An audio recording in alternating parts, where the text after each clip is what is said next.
What if our government could actually apologize to innocent people that the judicial system sent to death row and then executed? The United States is now preparing to create computerized hologram replicas of any prisoners it may wrongfully execute in the future, using artificial intelligence so government officials can apologize to digital versions of these victims of the prison system. Essentially, the government plans to resurrect criminals it unjustly killed to help bring a sense of closure and relief to officials who feel guilty over the mistakes. Whether you support the death penalty or are completely opposed to capital punishment, most people will admit that executing an innocent person is a crime against humanity. In fact, the possibility of our government convicting the wrong people and sending them to death row is a major argument against capital punishment, aside from the moral argument that only God has the authority to kill humans. For context, the U.S. has executed 1,595 people since 1972.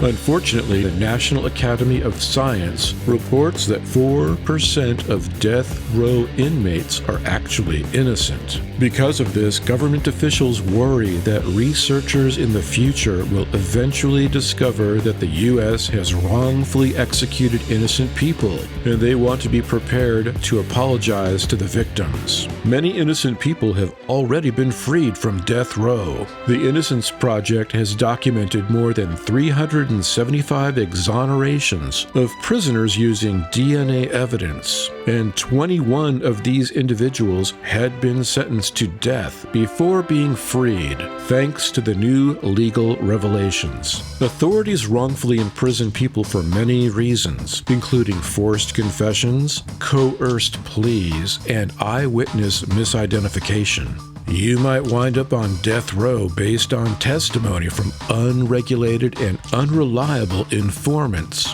inside jails, or the misapplication of forensic science, such as poorly conducted bite mark analysis, fingerprint analysis, and dog scent analysis. There is precedent for the new pilot program from the government that may soon be apologizing to AI-generated digital versions of wrongfully executed prisoners. Indeed, the government has officially apologized for its mistakes on multiple occasions. For example, President Ronald Reagan signed the Civil Liberties Act in 1988, offering apologies to each Japanese American whom the government unjustly forced to live in internment camps during World War II, and compensated each of them $20,000. We gather here today to right a grave wrong. More than 40 years ago, shortly after the bombing of Pearl Harbor, 120,000 persons of Japanese ancestry living in the United States were forcibly removed from their homes and placed in makeshift internment camps. And President Bill Clinton apologized in 1997 for the Tuskegee experiment, whose unethical researchers failed to tell 399 black men in 1932 that they never actually received medical treatments for syphilis, as scientists conducted a 40-year study on the long-term progression of the disease. And now, in this era of advanced machine learning and artificial intelligence, the United States government is launching a pilot program to create digital versions of death row prisoners it wrongfully executed. Nicknamed the Death Row Ghost Hologram Project by some computer scientists speaking off the record, the artificial intelligence project may be ready to go online within 2 to 3 years. That's the assessment from the United States National AI Advisory Committee, in consultation with the National Center for Computational Sciences and the National Artificial Intelligence Research Institutes. The AI system will scan all available available audio and video recordings of the deceased prisoners and used the details from their email, social media posts, and text messages to generate resurrected versions of these people. The project is designed to generate a realistic hologram of a dead prisoner, which can talk and react to people as if he or she was actually alive again.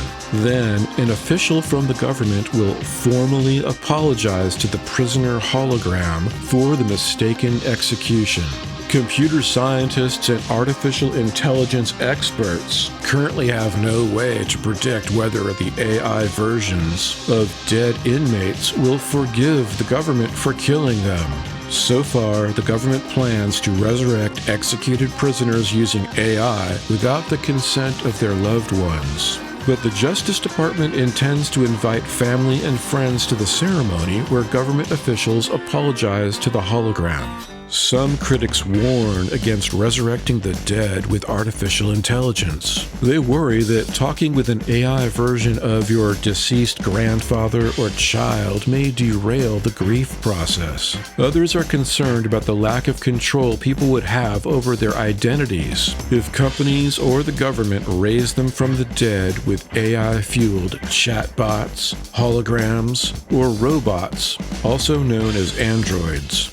In 2015, computer scientists made an android version of renowned science fiction author Philip K. Dick, whose story, Do Androids Dream of Electric Sheep, was the basis for the movie Blade Runner. And the Salvador Dali Museum debuted a digital version of the Surrealist artist using artificial intelligence in 2019 to commemorate the 115th anniversary of his birth. As seen in the progression of AI tools such as upgrades to ChatGPT from OpenAI, it's clear that artificial intelligence will grow stronger in the coming years, making it even easier to resurrect people from beyond the grave and create digital versions that their loved ones can interact with. This prompts critics to ask, just because the government can bring someone back to life as a hologram or android, does it mean we have the right to do this without prior permission from the deceased person? What remains to be seen is whether families and friends of wrongfully executed prisoners will approve of the government apologizing to these digital versions, or if they will turn their heads away in grief and disgust. If you enjoyed this report, subscribe to Nice Planet and enable notifications to make sure you see each new video. Thanks for watching.